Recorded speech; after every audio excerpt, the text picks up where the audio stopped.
Hello everyone, welcome to the commerce share adda platform. This is Saumya here. चलिए आज का session start करते हैं। और आज का जो सेशन है वो आपका प्रीवियस ईयर पेपर है, जिसमें आपको एमसीक्यू मिक्स्ड देखने को मिलेंगे।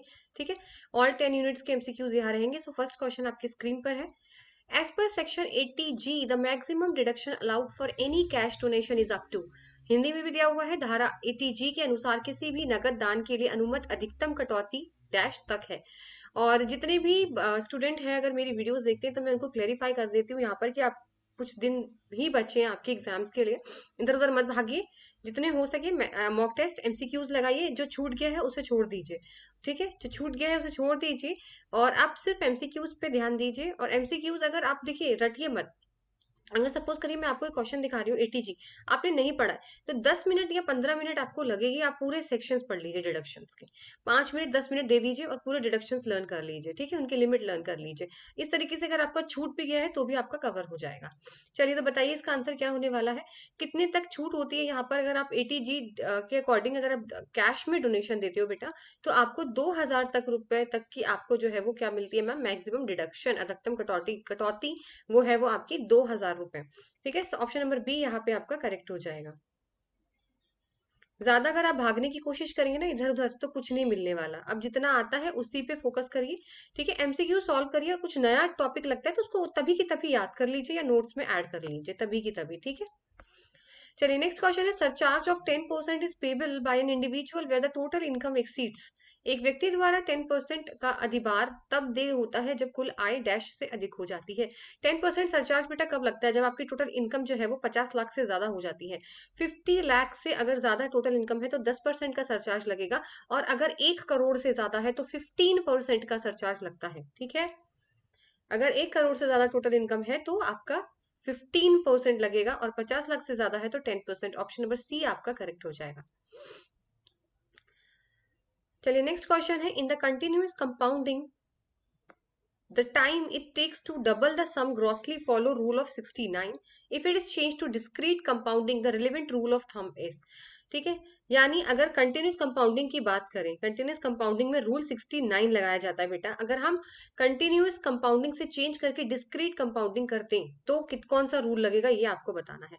सो ऑप्शन नंबर बी आपका करेक्ट हो जाएगा। रूल नंबर 72 अप्लाई होता है अगर आपकी सीरीज जो है वो डिस्क्रीट कंपाउंडिंग है। और अगर कंटिन्यूस कंपाउंडिंग है बेटा तो रूल 69 यहाँ पे लगाया जाता है। ठीक है, चलिए option number B rule 72 correct हो जाएगा। नेक्स्ट क्वेश्चन है आपका। Which of the following are correct statement with regard to NBFCs in India.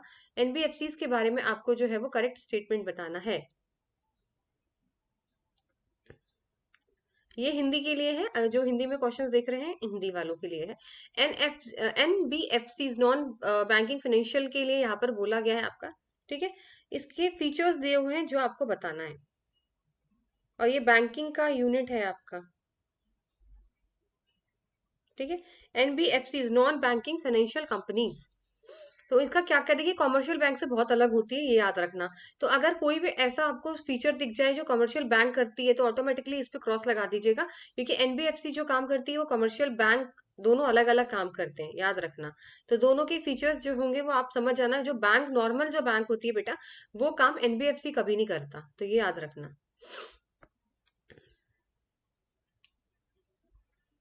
चलिए सबसे पहले बोला गया है all the NFC should be registered with RBI. बिल्कुल करेक्ट है मैम, जितने भी नॉन बैंकिंग फाइनेंशियल कंपनीज हैं उनको आरबीआई से रजिस्ट्रेशन लेना जरूरी है।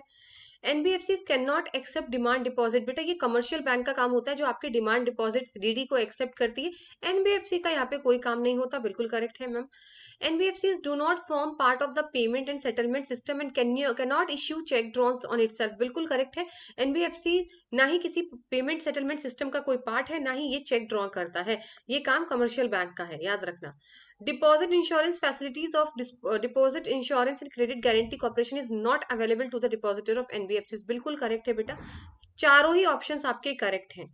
तो मैंने आपको बोला ये सारे जो रोल दिए हुए हैं ना यहाँ पे स्टेटमेंट, ये सारे कमर्शियल बैंक्स के हैं। ठीक है, सारे कमर्शियल बैंक्स के स्टेटमेंट है यहाँ पर। इसलिए first second third four all are correct. All of the above जो है वो आप टिक लगा दोगे।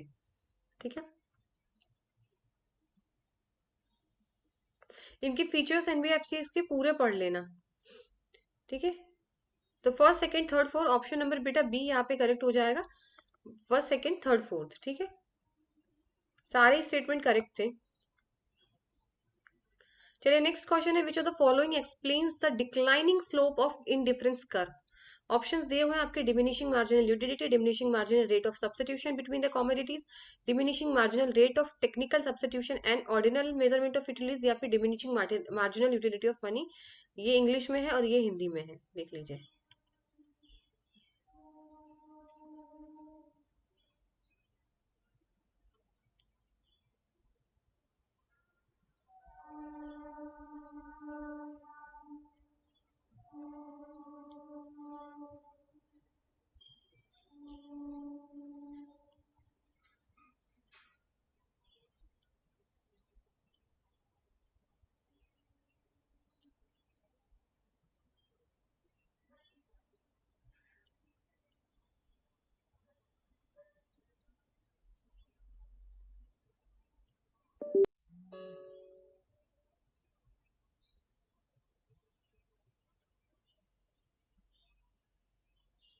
चलिए हम लोग ऊपर आ जाते हैं, इंग्लिश वाले भी देख लो प्लीज, 2 सेकंड। और देखो इन क्वेश्चंस में ना ज्यादा से ज्यादा 10 सेकंड लगाया करो और ज्यादा से ज्यादा मत लगाना, ठीक है।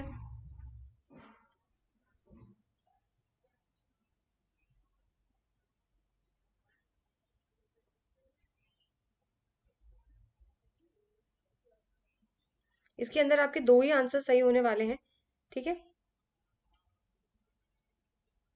चलिए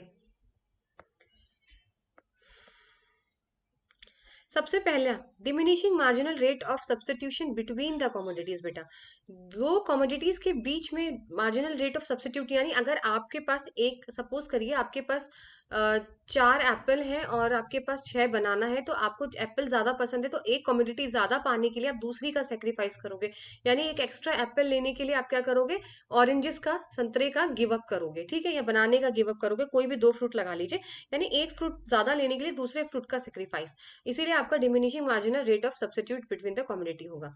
फिर है इंडिफरेंस कर्व। बेटा ऑर्डिनल होता है, जो रैंक के हिसाब से हम लोग मेजर करते हैं, ऑर्डिनल मेजरमेंट ऑफ यूटिलिटीज, जिसे हम रैंकिंग के अकॉर्डिंग देते हैं, first preference, second preference, third preference, ठीक है। तो ऑप्शन नंबर बेटा सेकंड और फोर्थ, ये 2 ऑप्शंस जो है वो खाली आपके एक्सप्लेन करते हैं कि इंडिफरेंस कर्व जो होता है वो बेटा डिक्लाइनिंग स्लोप क्यों होता है, नीचे की तरफ क्यों जाता है। तो इसके 2 ही रीजन होते हैं मैम, एक होता है diminishing marginal rate of substitution between the commodities, और एक होता है ordinal measurement of utilities. That's why the indifference curve slopes declining, ठीक है। तो सेकंड और फोर्थ यहाँ पे आपका आंसर हो जाएगा ऑप्शन नंबर बी, आप टिक लगा देंगे, ठीक है, सेकंड एंड फोर्थ। चलिए नेक्स्ट क्वेश्चन है, एक बार इंग्लिश में पढ़ लीजिए, एक बार हिंदी में पढ़ लीजिए। Out of the following statement, which of the following theme them explains the difference between enculturation and acculturation as a part of cross culturation training। यानी जब 2 लोग आपस में बेटा ट्रेनिंग कर रहे होते हैं और अलग अलग कल्चर के होते हैं, तो उनके बीच का डिफरेंस आपको बताना है कि एनकल्चरेशन क्या होता है और अकल्चरेशन क्या होता है। ये आपके 4 स्टेटमेंट्स हैं, और ये हिंदी में भी देख लीजिए प्लीज, हिंदी वाले स्टूडेंट। निम्नलिखित में से कथनों में से कौन सा क्रॉस कल्चरल ट्रेनिंग के एक भाग के रूप में एनकल्चरेशन और कल्चरेशन के बीच अंतर की व्याख्या करता है। आपको बस डिफरेंस बताना है, एनकल्चरेशन और अकल्चरेशन का क्या डिफरेंस होता है।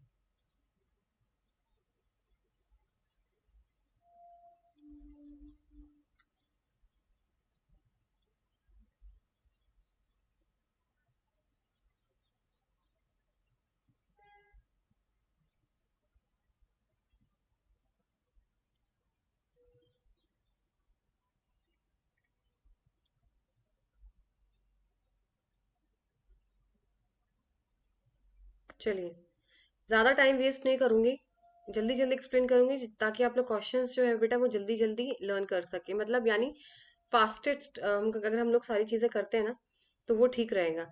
टाइम वेस्ट करना अभी के टाइम पे एकदम बिल्कुल सही नहीं है, अभी कुछ टाइम ही बचा है, तो फास्ट फास्ट करते हैं क्वेश्चंस। सबसे पहले बोला है enculturation refers to the process of learning and adopting the host cultural norms, and acculturation is the process of learning our own native culture. सबसे पहले बता देती हूँ, स्टेटमेंट इज रॉन्ग। एनकल्चरेशन का मतलब होता है अपने कल्चर के बारे में जानना, अपने कल्चर के बारे में जानना। और अकल्चरेशन का मतलब होता है दूसरे के कल्चर के बारे में जानना, ये जो कि यहाँ पे उल्टा लिखा हुआ है। सेकंड स्टेटमेंट है enculturation is anthropological term used for socialisation like enculture. Acculturation बिल्कुल करेक्ट है मैम, ठीक है। Both term refers to process of learning through social interaction, दोनों में ही इंटरेक्शन होता है, बिल्कुल करेक्ट है ma'am. Enculturation refers to process of learning our own culture, enculturation का मतलब होता है अपने कल्चर के बारे में जानना, बिल्कुल करेक्ट है ma'am. Acculturation refers to process of learning host cultural norms, यानी दूसरे के कल्चर के बारे में जानना, उसे बोलते हैं अकल्चरेशन। सपोज करिए आप अपने ऑफिस में हैं और आपको अपना कल्चर तो पता है, आपके साथ जो काम कर रहा है आप उसके कल्चर के बारे में जानो, तो उसको बोलते हैं अकल्चरेशन। सो सेकंड बेटा, थर्ड एंड फोर्थ, ये तीनों स्टेटमेंट आपके करेक्ट हो जाएंगे, सेकंड, थर्ड एंड फोर्थ, ठीक है। Second, third and fourth, option number C यहाँ पे आपका करेक्ट हो जाएगा। चलिए नेक्स्ट क्वेश्चन है, which of the following is not correct with the respect to matrix organization. Matrix organization के बारे में से कौन सा स्टेटमेंट करेक्ट नहीं है? नॉट याद रखना। सबसे पहला है it is a combination of fundamental and productive organization, ठीक है। तो अगर हम स्टेटमेंट की बात करें बेटा यहाँ पे, तो ये बिल्कुल करेक्ट है। मैट्रिक्स का मतलब होता है फंक्शनल और डिविजनल, यानी प्रोडक्ट दोनों ही ऑर्गेनाइजेशन का साथ में मिलकर काम करना मैट्रिक्स ऑर्गेनाइजेशन के अंदर आता है। तो नॉट पूछा गया है, ठीक है, ये तो करेक्ट स्टेटमेंट दिया हुआ है मैम। नेक्स्ट है functional departments are not permanent fixtures of metric organization. Product departments are created as a need for them arises and team members have functional home when they are not needed on a project. बताइए। तो जैसा कि मैंने बोला first statement तो correct है ma'am, ये तो फंडामेंटल आपका फंक्शनल है और प्रोडक्ट दोनों का कॉम्बिनेशन होता है। This is not a fundamental बेटा, यहाँ पे फंक्शनल होगा, यहाँ पे करेक्ट कर लीजिएगा, it's not fundamental it's functional, ठीक है। तो ये फंक्शनल और प्रोडक्ट ऑर्गेनाइजेशन का मिक्सचर होता है, कॉम्बिनेशन होता है, करेक्ट है। Product department functional departments are not permanent fixtures of matrix organization, ये गलत हो गया बेटा, and option number B correct हो जाएगा। अच्छा, परमानेंट तो होंगे ही ना, अभी मैंने आपको बोला कि प्रोडक्ट और फंक्शनल दोनों ही कॉम्बिनेशन का, दोनों का कॉम्बिनेशन मिला के क्या बनता है मैम, मैट्रिक ऑर्गेनाइजेशन। तो इसमें क्या बोला है कि फंक्शनल डिपार्टमेंट परमानेंट नहीं होता मैट्रिक में, ऐसे कैसे नहीं परमानेंट होता, दोनों ही परमानेंट होते तभी तो मैट्रिक्स बनेगा, इसीलिए ये गलत हो गया और हमें नॉट बताना था। चलिए फिर नेक्स्ट पढ़ लेते हैं, product department are created as a need for them arises. बेटा प्रोडक्ट डिपार्टमेंट को जब हम लोग बुलाते हैं जब हमें उनकी जरूरत होती, नहीं तो कोई बुलाने की उनको जरूरत नहीं होती, उनकी हेल्प जब ली जाएगी जब उनकी जरूरत पड़ेगी। Team members have functional home when they are not needed on the project, बिल्कुल, जो देखिए फंक्शनल जो होता है ना डिपार्टमेंट, ये तो बेस होता है आपके ऑर्गेनाइजेशन का, ठीक है, जो डे टू डे फंक्शंस करते हैं, जो डिपार्टमेंट के अंदर जितना भी काम हो रहा होता है, ठीक है, तो ये तो उनका घर होता है, एक तरीके का उनका बेस होता है फंक्शनल डिपार्टमेंट तो ऑर्गेनाइजेशन का, इसलिए ये भी करेक्ट है। तो हमें नॉट बताना था, ऑप्शन नंबर बी जो है वो आपका करेक्ट हो जाएगा। चलिए नेक्स्ट क्वेश्चन है, which of the following are true about delivering the customer value. Customer value के बारे में आपको बताना है कौन सा स्टेटमेंट ट्रू है, इंग्लिश में देख लीजिए, फिर मैं आपको हिंदी में दिखा देती हूँ, और फास्ट करिए प्लीज, ठीक है, इतना टाइम नहीं एग्जाम में लगाना है, क्वेश्चंस बहुत होते हैं और ज्यादातर पेपर छूट ही जाता है। सीबीटी में ज्यादा मुझे लगता है कि थोड़ा टाइम लगता है, कंज्यूमिंग मुझे लगता है पर्सनली। चलिए आप देख लिया, अब हिंदी वाले देख लो प्लीज। कंपनी कस्टमर वैल्यू के बारे में बताना है कि कस्टमर वैल्यू में के बारे में कौन सा स्टेटमेंट इसमें सही है।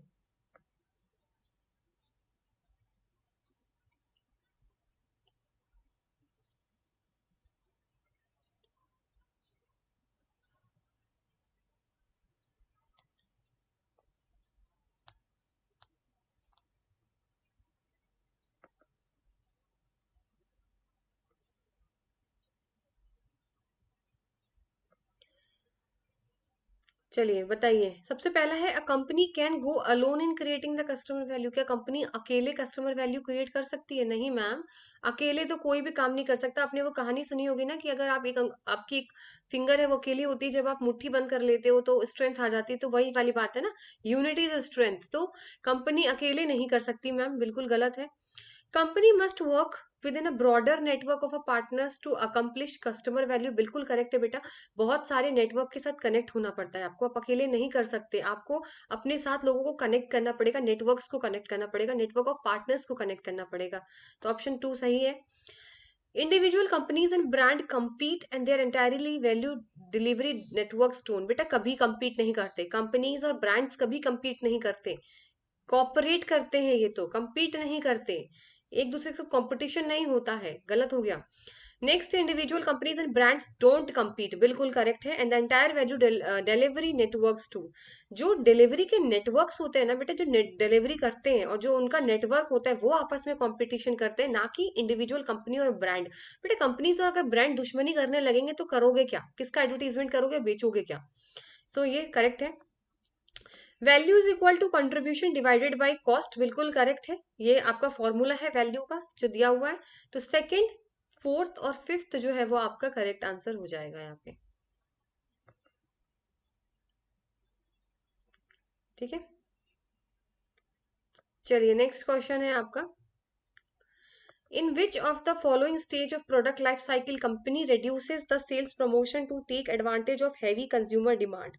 सबसे बड़ा कीवर्ड आपका यही मिल गया, सबसे ज्यादा कंज्यूमर की डिमांड है बहुत ज्यादा।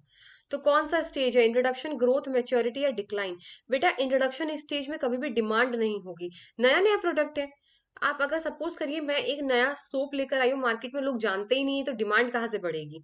मेच्योरिटी कब होती है, मेच्योरिटी बेटा जब होती है जब मैंने कोई सोप चलिए मैं लेकर आई हूँ और उससे लोग अब थक चुके हैं, उनको चाहिए नया इनोवेशन, कि अब कुछ नया लाओ यार, हम तो थक गए इस सोप से, कुछ नया लेकर आओ। और डिक्लाइन कब होता है, जब मार्केट में मेरा सोप खरीदना बंद हो जाता है, कोई नहीं खरीद रहा। ठीक है, तो growth is the right option, क्योंकि ग्रोथ में क्या होता है, जब आपके बेटा प्रोडक्ट, जब मेरे सोप बिकने लगेंगे तो फिर मुझे प्रमोशन करने की जरूरत नहीं है, क्योंकि यहाँ पे बोला है ना रिड्यूसेस द सेल्स प्रमोशन। अगर मेरी कोई चीज बिक रही है बेटा, ग्रोथ है, तो मुझे एडवर्टाइजिंग करने की, सेल्स प्रमोशन करने की क्या जरूरत है जब इतने हैवी कंज्यूमर डिमांड है तो। ठीक है, तो ग्रोथ ऑप्शन यहाँ पे आपका करेक्ट हो जाएगा।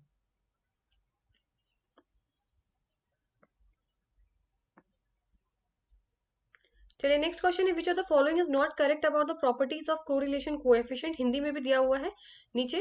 ठीक है, depends on the origin, depends on the scale, depend on the both origin and scale, is independent with respect to the origin, is independent with respect to scale. देखिए मैं आपको एक चीज बताती हूँ, कोरिलेशन कोएफिशिएंट ही एक ऐसा यहाँ पर है जो सिर्फ इंडिपेंडेंट होता है स्केल को भी और ओरिजिन को भी। क्या होता है मैम, इंडिपेंडेंट होता है respect to the origin also and respect to the scale also, यानी फोर्थ और फिफ्थ करेक्ट हो जाएगा। देखो यहाँ पर क्या बोला गया, सपोज करिए कोई भी आपके पास डाटा है एक्स वाई, अगर आप इनके साथ चाहे तो प्लस माइनस करते हो, कांस्टेंट वैल्यू के साथ चाहे मल्टीप्लाई और डिवाइड करते हो बेटा।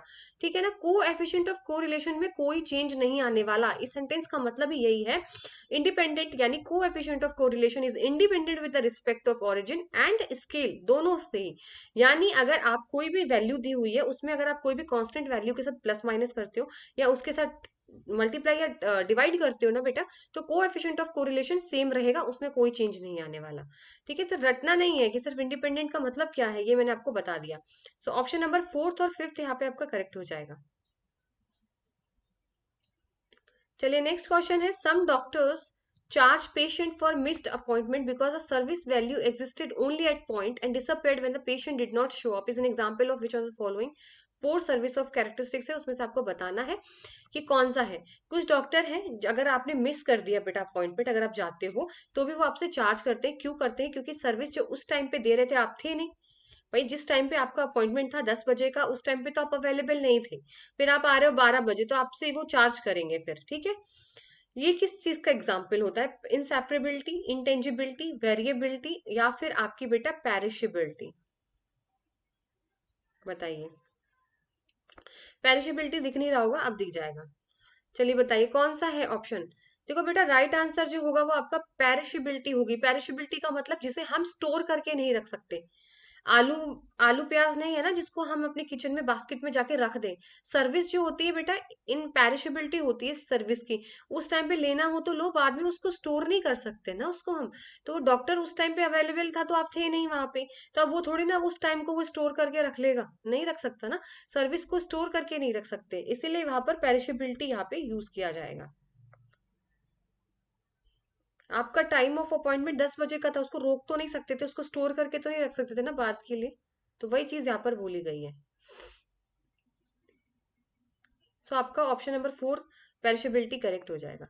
चलिए नेक्स्ट क्वेश्चन है, in Leontief production function L is considered as, options आपके दिए हुए हैं, structural constant in the production process, degree of homogeneity, binding constant in the production process.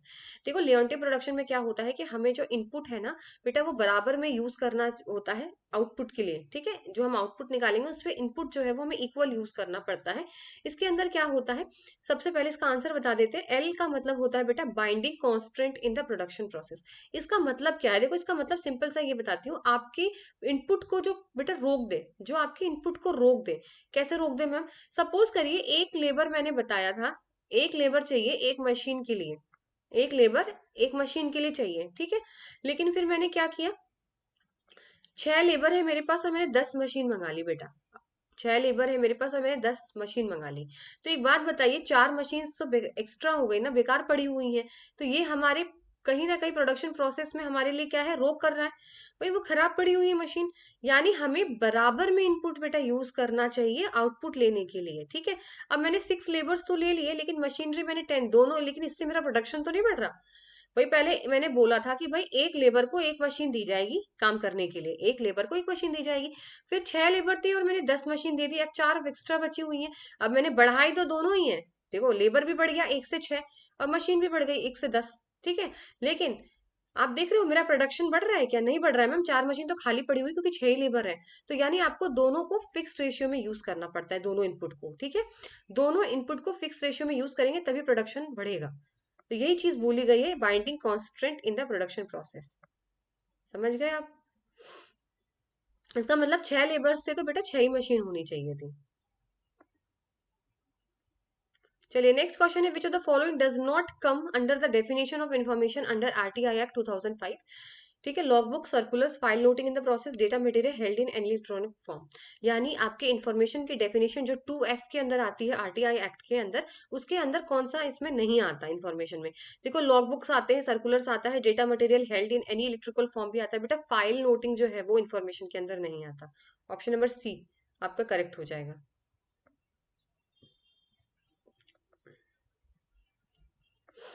चलिए नेक्स्ट क्वेश्चन है, in which of the following situation the पे back period method is advised for evaluation of investment opportunity. Option है over leverage business, cash risk business, uncertain market conditions and stable market conditions. Hindi में दिया हुआ है, निम्नलिखित में से किस स्थिति में निवेश के अवसरों के मूल्यांकन के लिए पे बैक पीरियड मेथड की सलाह दी जाती है।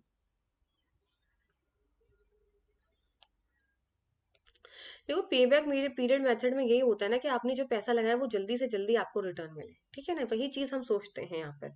तो बताइए कौन से टाइम पे जो आप सोचोगे कि भाई पे बैक पीरियड मेथड एडवाइस किया जाता है, कौन कौन सी सिचुएशन के अंदर।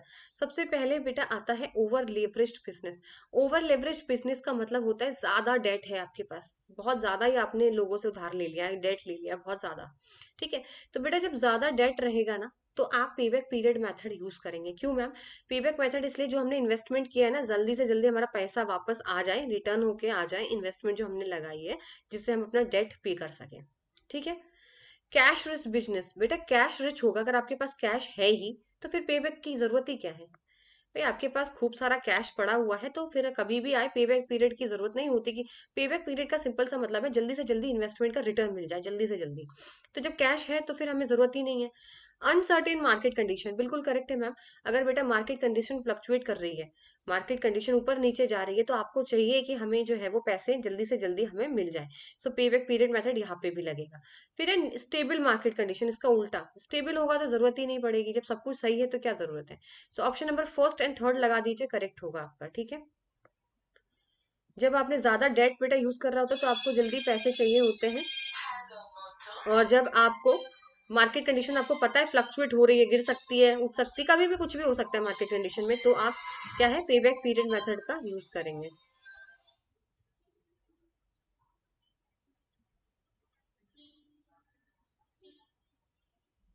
ठीक है, सेकंड और थर्ड लगा दीजिए, ऑप्शन नंबर डी।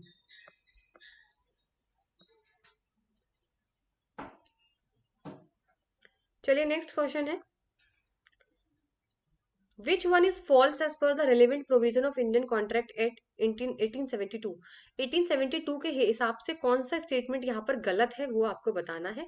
तो हम स्टेटमेंट पढ़ लेते हैं वन बाय वन, ठीक है। पहले आप लोग क्वेश्चन देख लीजिए, I think I am very fast. So ऐसा नहीं है, बट फास्ट इसलिए है ज्यादा से ज्यादा एमसीक्यू कवर कर सके बस, और कोई रीजन नहीं है। एक्सप्लेन मैं आपको फास्ट ही करा रही हूँ, एक्सप्लेन भी ऐसा नहीं है कि मैं आपको बिना एक्सप्लेन किए सिर्फ आंसर आंसर्स बता रही हूँ।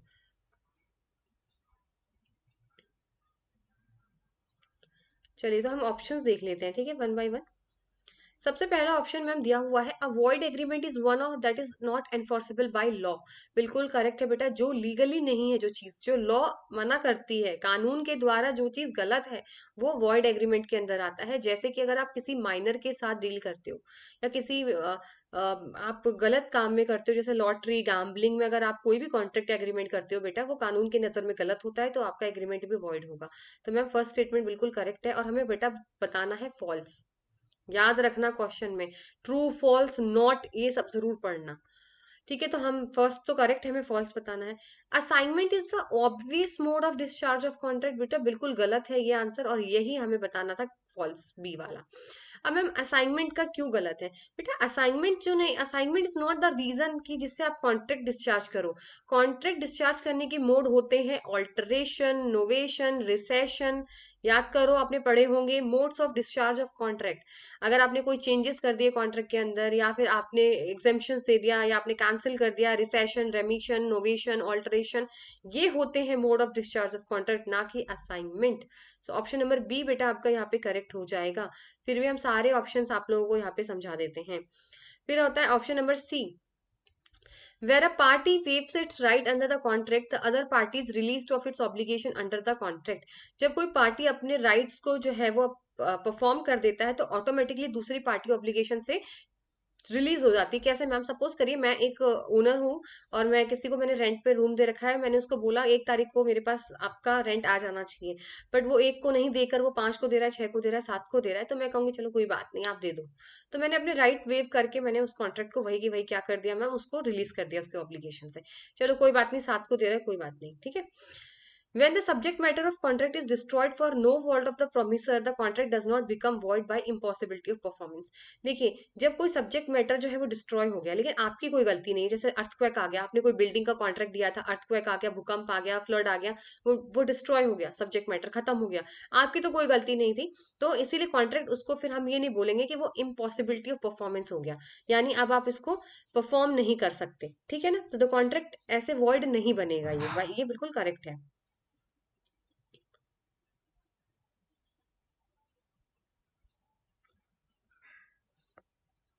ठीक है, तो ऑप्शन नंबर बी बेटा यहाँ पे करेक्ट हो जाएगा। हमें रॉन्ग बताना था कि कौन सा गलत है। तो मैम ये गलत है, क्योंकि असाइनमेंट नहीं होता। मैंने आपको बोला mode of discharge of contract पढ़िए आप वहां से, बाय ऑपरेशन ऑफ लॉ होता है, बाय इम्पॉसिबिलिटी ऑफ परफॉर्मेंस होता है।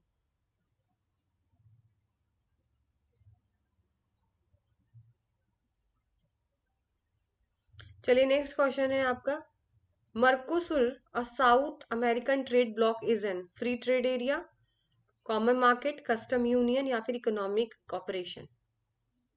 तो बड़ा रटा रटाया क्वेश्चन है। कॉमन मार्केट, ठीक है, जहां पर आप लोग लेबर्स कैपिटल को मूवमेंट कर सकते हो फ्रीली। पहले आपका ये होता है ना फ्री ट्रेड, और एक्सटर्नल ट्रेड टैरिफ लगा देते हो आप, ठीक है ना। दूसरे आप आपस में तो आप टैक्स नहीं लोगे, लेकिन दूसरे तीसरी कंट्री के लिए आप लोग का सेम एक्सटर्नल टैरिफ लगता है यहाँ पे कॉमन मार्केट के अंदर।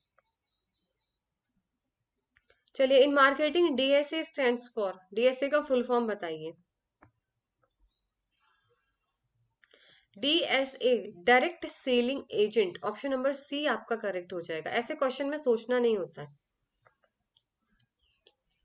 चलिए नेक्स्ट क्वेश्चन है, the standard deviation of the binomial distribution इस, फॉर्मूला बताना है आपको। एनपी है, रूट एनपी है, एनपी क्यू है, या रूट एनपी क्यू है। स्टैंडर्ड डेविएशन बाइनोमियल डिस्ट्रीब्यूशन का क्या होता है? सो ऑप्शन नंबर डी बेटा, रूट एनपी क्यू इसका राइट आंसर हो जाएगा। बहुत बेसिक क्वेश्चन था। चलिए नेक्स्ट क्वेश्चन है, ये आपको मैच करना है। हिंदी में देख लीजिए पहले, फिर इंग्लिश में दिखाती हूँ। एलएलपी है, पर्टिकुलर पार्टनरशिप है, पार्टनरशिप है, म्यूचुअल एजेंसी है, इसको मैच करना है आपको। ये कर हिंदी वाले हैं, फिर इंग्लिश में दिखाती हूँ।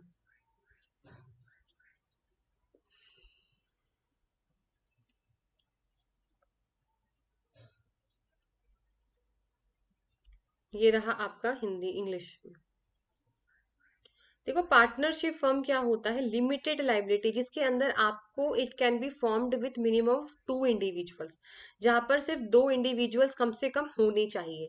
पर्टिकुलर क्या होता है? देखो, पर्टिकुलर जो होता है जो स्पेसिफिक के लिए बनाया जाता है, कुछ टाइम पीरियड के लिए, या कुछ ऐसा काम है एक इम्पॉर्टेंट कोई पर्टिकुलर चीज के लिए जो बना है पार्टनरशिप जो है उसको बोलते हैं particular partnership. It is formed for a specific ventures for a particular period. फिर है पार्टनरशिप। पार्टनरशिप का हो जाएगा third, it is an association of two or more individuals. दो या दो से ज्यादा इंडिविजुअल अगर हो जाते हैं तो पार्टनरशिप हो जाती है। फिर होता है म्यूचुअल एजेंसी। म्यूचुअल एजेंसी का मतलब है पार्टनर जो कि एजेंट भी है और प्रिंसिपल भी है पार्टनरशिप फर्म के अंदर। पार्टनरशिप फर्म के अंदर एज अ एजेंट और एज अ प्रिंसिपल दोनों तरीके से वो काम करता है म्यूचुअल एजेंसी। तो फर्स्ट का फर्स्ट, सेकंड का सेकंड, थर्ड का थर्ड और फोर्थ का फोर्थ, आमने सामने सबके ये बराबर बराबर में थे। ठीक है,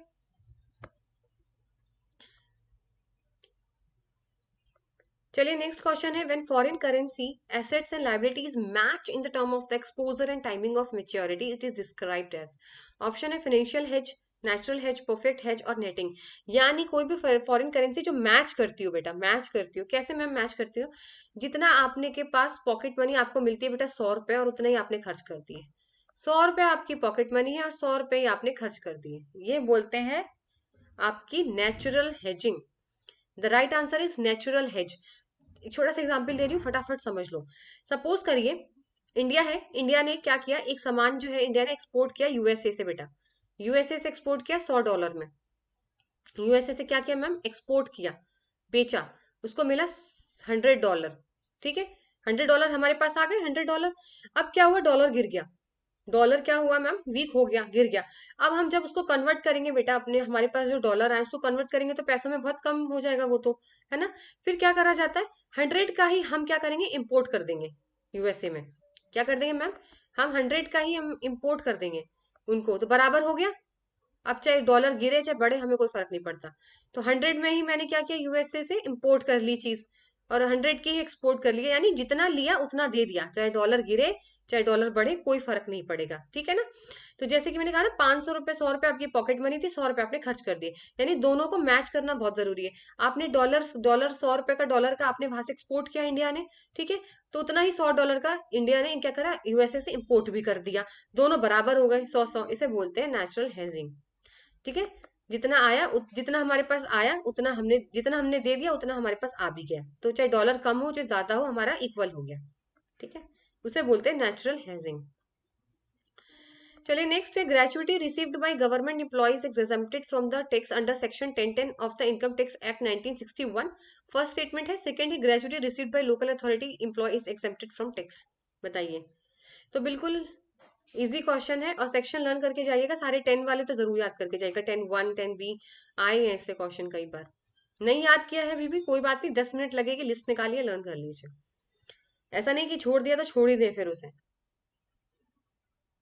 जब एमसीक्यू करे ना, देखिए मैं अपना ट्रिक बताती हूँ, जब मैं एमसीक्यू सॉल्व करती थी, मॉक टेस्ट सॉल्व करती थी, तो जो क्वेश्चन जैसे मुझे नहीं आ रहा, मैंने नहीं पढ़ा ये वाला टॉपिक है ना, तो मैं तभी की तभी क्या करती थी, उसको निकालती थी गूगल पे, उसको सारा लर्न कर लेती थी तभी के तभी 5 से 10 मिनट के अंदर अंदर। ठीक है, इससे क्या होता था, मेरे टॉपिक जो छूट गए वो भी कवर हो जाते थे और ज्यादा टाइम वेस्ट भी नहीं होता था। तो देखिए बेटा, ग्रेचुइटी अगर गवर्नमेंट एम्प्लॉय को मिलती है ना, उसमें एग्जामेशन से रहता ही रहता है टैक्स में। ठीक है ना। और वही ग्रेचुइटी अगर लोकल अथॉरिटी एम्प्लॉय को मिलती है, उनको भी बेटा टैक्स से एग्जामेशन मिलती है। तो both the statement are correct, दोनों ही स्टेटमेंट करेक्ट है। यही तो फायदा है गवर्नमेंट एम्प्लॉय नौकरी का, लोग इसीलिए तो थोड़ा ना पागल है सरकारी नौकरी के पीछे। तो both statement first and second are correct. चलिए, which of the following is not an example of compressed data. Compressed data का कौन सा यहाँ पे एग्जाम्पल नहीं है। तो बेटा ऑप्शन है आपके data array, frequency distribution, histograms और ओगिब्स। कौन सा इसमें से कंप्रेस डाटा का एग्जाम्पल नहीं है, तो बेटा ऑप्शन नंबर ए करेक्ट हो जाएगा, डेटा एरे। सबसे पहले बात बताती हूँ कंप्रेस डाटा क्या होता है। कंप्रेस डाटा का मतलब होता है जो आपके पास डेटा है ना, उसको कन्वर्ट कर दीजिए छोटे स्टोरेज के अंदर। जैसे हम लोग जेपीजी पीएनजी ऐसे करते हैं ना, कि उसको छोटी फाइल में कर दीजिए, लेस स्टोरेज में कर दीजिए। तो वो काम जो है वो डेटा एरा का नहीं है, क्योंकि डेटा एरे जो है ना बेटा, वो डेटा को अरेंज करता है सेंडिंग और डिसेंडिंग में। तो डेटा एरे एग्जाम्पल नहीं है कंप्रेस डाटा का।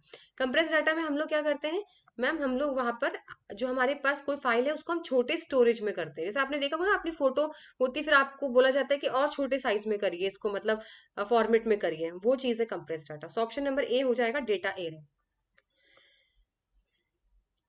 चलिए नेक्स्ट क्वेश्चन है, the going concern concept is underline the basis of. बताइए।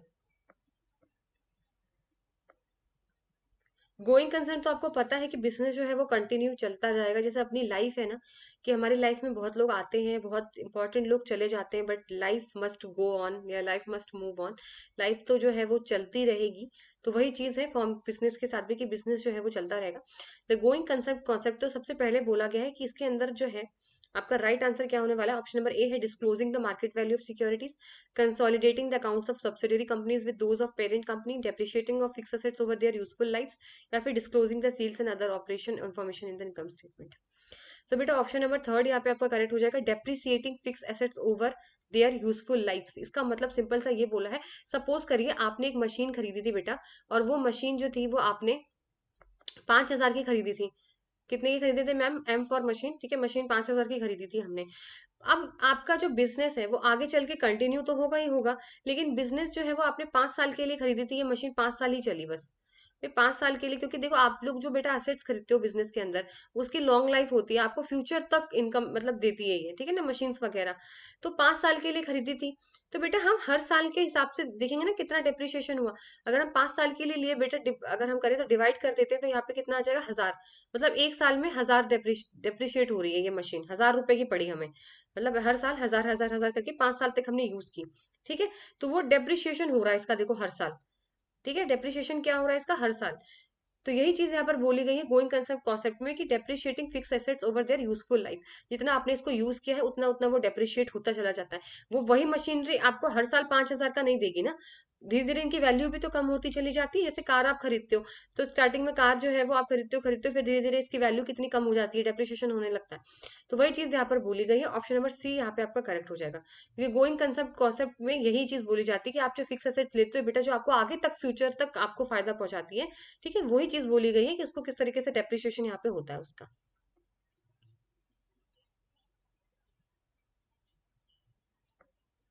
चलिए नेक्स्ट क्वेश्चन है, which of the following statement is true in partnership. Partnership के बारे में कौन सा स्टेटमेंट ट्रू है, बताइए।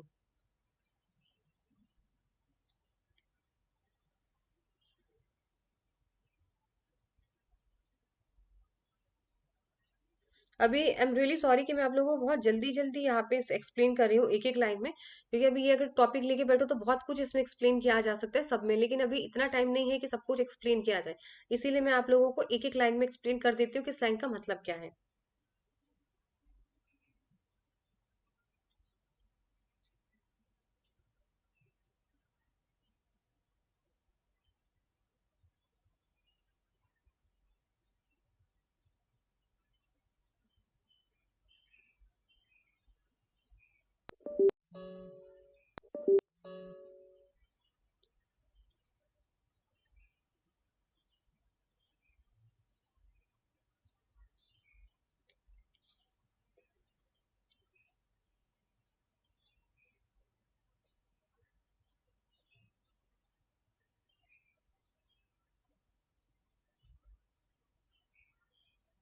ठीक है, चलिए इसको बता देते हैं।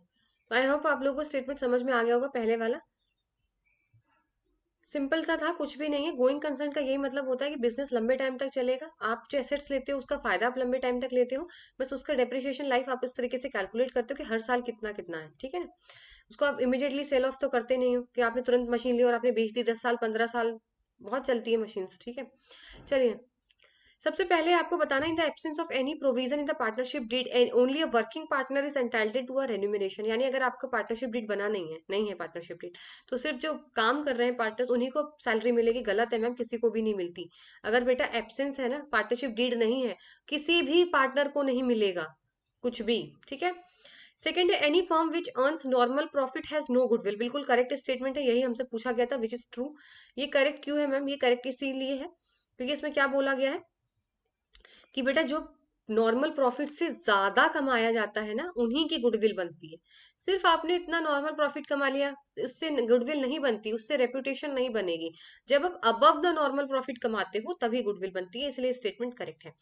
नेक्स्ट क्या बोला है, the business of the firm must be carried on by all the partners and interest on loan given by a partner to the firm shall be paid if there profit. तो बेटा ये दोनों statement ही गलत है। Interest on loan partners को चाहे profit हो चाहे लॉस हो तब भी दिया जाता है, it respective of the profit और लॉसेस दोनों है, ठीक है ना। All the partners business must be carried by on the all the partners, बेटा एक दो पार्टनर होंगे वो भी बिजनेस को आगे ले जा सकते हैं, जरूरी नहीं कि सारे पार्टनर्स लेकर जाएं, ठीक है।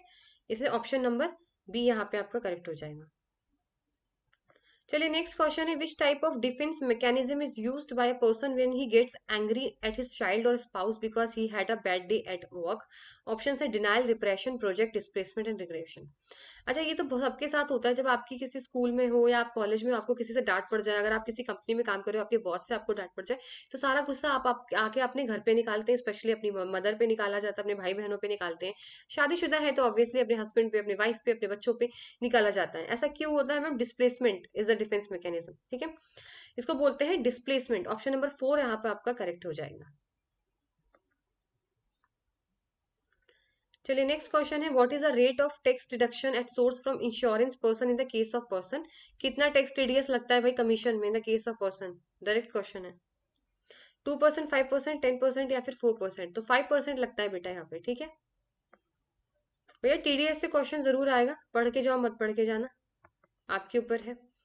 Which of the following financial institution got merged with their subsidiaries. कौन से ऐसे फाइनेंशियल इंस्टीट्यूशन या बैंक्स हैं जो भी हैं जिन्होंने अपनी सब्सिडरी के साथ मर्ज कर लिया था? UTI, IFCI, ICCI, IDBI. बताइए कौन सी दो ऐसी यूनिट इंस्टीट्यूशन है जिन्होंने अपनी ही सब्सिडरी के साथ क्या किया था? मर्ज कर लिया था, जुड़ गए थे।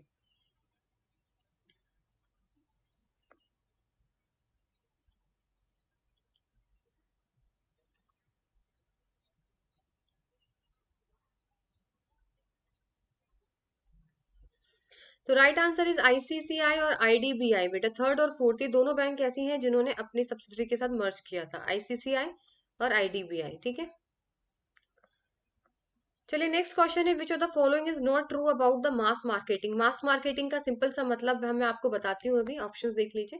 देखिए मास मार्केटिंग का सिंपल सा मतलब होता है एक प्रोडक्ट आपको बेचना होता है सारे पॉपुलेशन को, उसमें कोई चेंज नहीं होता कि इसके हिसाब से प्रोडक्ट बनाएंगे, एक प्रोडक्ट बेचेंगे पूरी दुनिया के लिए, ठीक है। सबसे पहले है provide a very little scope for customisation, बिल्कुल करेक्ट है बेटा, और हमें नॉट ट्रू बताना है, फॉल्स बताना है। Provides very little scope of customisation, देखो बिल्कुल कस्टमाइजेशन बिल्कुल भी नहीं होता, इसमें करेक्ट बोला गया। इस कस्टमाइजेशन का मतलब कस्टमर के अकॉर्डिंग प्रोडक्ट को बनाना। जैसे किसी ने बोला कंप्यूटर, मुझे कंप्यूटर बनवाना है, तो उन्होंने बोला, मैंने कहा कीबोर्ड उस कंपनी का डाल दो, मदरबोर्ड उसका डाल देना, सीपीयू उसका डाल देना, स्पीकर उसका डाल देना, उस कंपनी का डाल देना, ये होता है कस्टमाइजेशन। मास मार्केटिंग ऐसा नहीं करता, वो एक प्रोडक्ट देता है, पसंद आए तो ना आए, ठीक है, यानी किस तुम्हारे हिसाब से नहीं बनाएगा वो, सबके हिसाब से। तो करेक्ट स्टेटमेंट है provide very little scope for customisation. Second है डील्स विद कस्टमर डायरेक्टली, बेटा ये गलत हो गया और हमें यही बताना था, फॉल्स बताना था।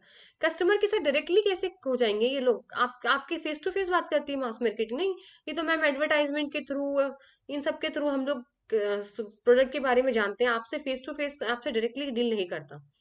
Normally followed in the case of FMCG और एसएमसीजी गुड्स, यानी जो आपके फास्ट मूविंग गुड्स होते हैं, जो आपके स्लो मूविंग गुड्स होते हैं। फास्ट मूविंग जो डे टू डे आप खरीदते हो, स्लो मूविंग जैसे फर्नीचर, इलेक्ट्रॉनिक्स के सामान, तो ये इन्हीं केस में फॉलो होता है, ये बिल्कुल करेक्ट है।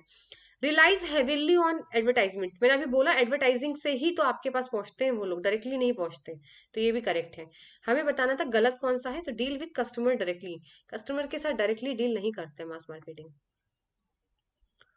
चलिए नेक्स्ट है आपका, constant optimisation is closer to which of the following objective of business firms. Options दिए हुए हैं, sales maximisation, profit maximisation, satisfying behaviour, rent seeking behaviour.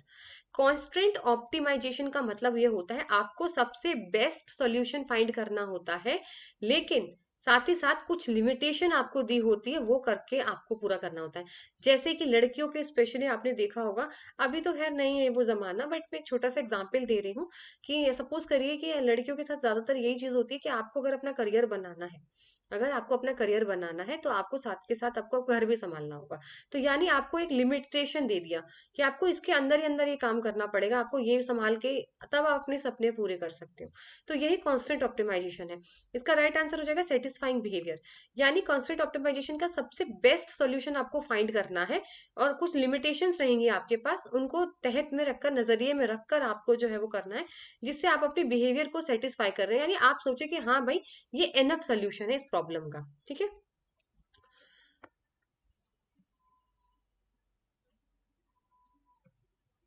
इसमें आप प्रॉफिट मैक्सिमाइजेशन नहीं करते बेटा, प्रॉफिट के लिए नहीं करते हो, इसमें आप अपने लेवल ऑफ परफॉर्मेंस के लिए करते हो। आपका परफॉर्मेंस सेटिस्फाई होना चाहिए, आपका सेटिस्फेक्शन जो है आपके लेवल ऑफ परफॉर्मेंस से होना चाहिए, ना कि प्रॉफिट से। इसीलिए यहाँ पर सेटिस्फाइंग बिहेवियर है। चलिए नेक्स्ट क्वेश्चन है, which of the following which of the following price adjustment strategy a company reduces price to reward customer responses such as volume purchases, paying early or promoting the products। Hindi में भी दिया हुआ है, इसमें ये बोला गया है ऐसा कौन सी प्राइसिंग स्ट्रेटेजी जहाँ कंपनी क्या करती है, प्राइसेस कम कर देती है किसी भी कस्टमर को एज अ रिवॉर्ड या एज अ गिफ्ट देने के लिए। जैसे अगर आपने वॉल्यूम परचेज किया, बल्क में खरीदा, ठीक है, या आपने जल्दी बिल पे कर दिया, ठीक है, तो अगर आप ऐसा चीजें करते हो बेटा, उसको डिस्काउंट एंड अलाउंसेस प्राइसेस कहते हैं। Option number A, discount and allowances prices, ठीक है, डिस्काउंट एंड अलाउंसेस प्राइसिंग। ये एक न्यूमेरिकल का क्वेश्चन है, फटाफट कर लीजिए इसे। What is the probability that a randomly chosen card from a deck of cards will either be king or spade? ताश की गड्डी होती है, उनमें आपको बताना है कौन सा किंग होगा या कौन सा स्पेड होगा। स्पेड मतलब हुक्म। चलिए कैसे सॉल्व करते हैं इसको। सबसे पहले आपके पास 52 कार्ड्स होते हैं बेटा, डेक ऑफ कार्ड्स कितने होते हैं मैम, 52 होते हैं, ठीक है। अब इसने क्या बोला, डेक ऑफ कार्ड्स है या तो किंग या तो स्पेड। सबसे पहले किंग कितने होते हैं मैम, 4 होते हैं, 4 ही तो होते हैं, एक एक किंग, चारों है, एक हार्ट, एक डायमंड, एक स्पेड और एक वो क्लब, ठीक है, होता है। फिर उसने बोला स्पेड, हुक्म के कितने होते हैं बेटा, 13 पत्ते, हर में 13 ही होते हैं, 13। भाई 13 हुक्म का होता है, 13 पान का होता है, 13 चिड़ी का होता है, चिड़िया, ठीक है। तो 13/52। अब हमें बताना है इन दोनों में से कोई एक होगा बेटा, तो होगा माइनस, या तो कोई एक किंग निकलेगा या एक स्पीड निकलेगा, यानी 1 की प्रोबेबिलिटी, या तो किंग या तो। अब इसको निकाल लीजिए, सॉल्व करो इसको। इसको सॉल्व करेंगे तो कितना आएगा, 17 - 16/52, इसको डिवाइड कर देना, आंसर आ जाएगा, ठीक है, 16/52 आ जाएगा। आप इसको सॉल्व करोगे बेटा तो आ जाएगा 16 / 52। अब इसको सॉल्व कर लेना, आप 52 को 16 से डिवाइड करोगे ना तो 0.3077, ऑप्शन नंबर ए करेक्ट होगा। इस तरीके से सॉल्व किया जाता है। चलिए, तो आज का सेशन यही था, ये आपका लास्ट क्वेश्चन था, और अगर आपको वेरी जेन्युइनली अच्छा लगे तो प्लीज मुझे कमेंट सेक्शन में जरूर बताइएगा। और आई होप आप लोगों को सेशन जल्दी जल्दी समझ में आ गया हो। मुझे पता है मैं थोड़ी फास्ट थी, बट ठीक है, ज्यादा एमसीक्यूज कवर करने होते हैं, अभी टाइम जो है वो समझने समझाने का कम है, और अपने आप को आपको चेक करना है कि हम कितना जो है हमें अभी इस टाइम पे आता है, हम प्रिपेयर्ड हैं। चलिए आपसे मिलते हैं नेक्स्ट सेशन में, till then goodbye, take care.